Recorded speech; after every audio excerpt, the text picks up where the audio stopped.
best of the bay. Nazo Acayip.com Hıdırlı yerler. Ey sarıca saçlı kız, sen akıllı başlı kız, Ovudunca ne diyeceğim orta yaşlı kız. Feritmen geçip giden, maşinini karayan, Aylasam sen belliğine, telefonun öçüyen. Ey sarıca saçlı kız, sen akıllı başlı kız, Ovudunca ne diyeceğim orta yaşlı kız.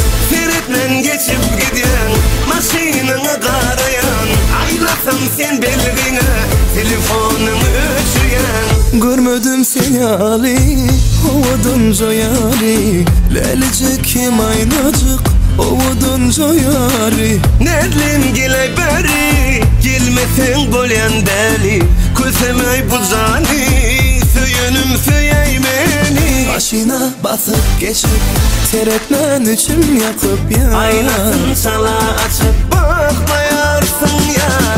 Ey sarıca saçlı kız, sen akıllı başlı kız, Ovudunca ne diyeceğim orta yaşlı kız.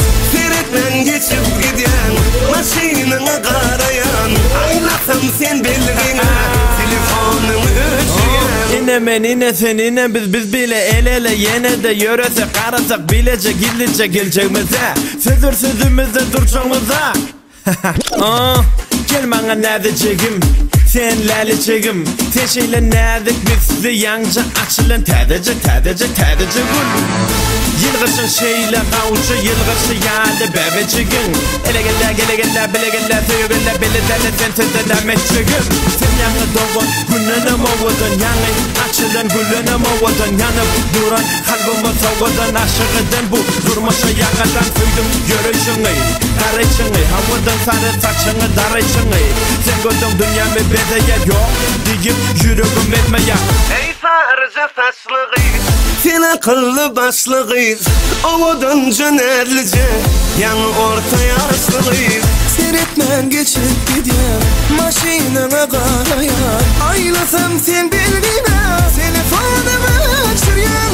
Görmedim sen yali, Ovudunca yari, Lelicik hem aylacık, sol gözülüm yari. Ne bileyim giley beni, gelmesen bolyan deli, Kösemey bu cani, söyünüm söyey beni. Maşina basıp geçip, seyretmen için yakıp ya. Aynasın çalı açıp bakmayasın sen ya.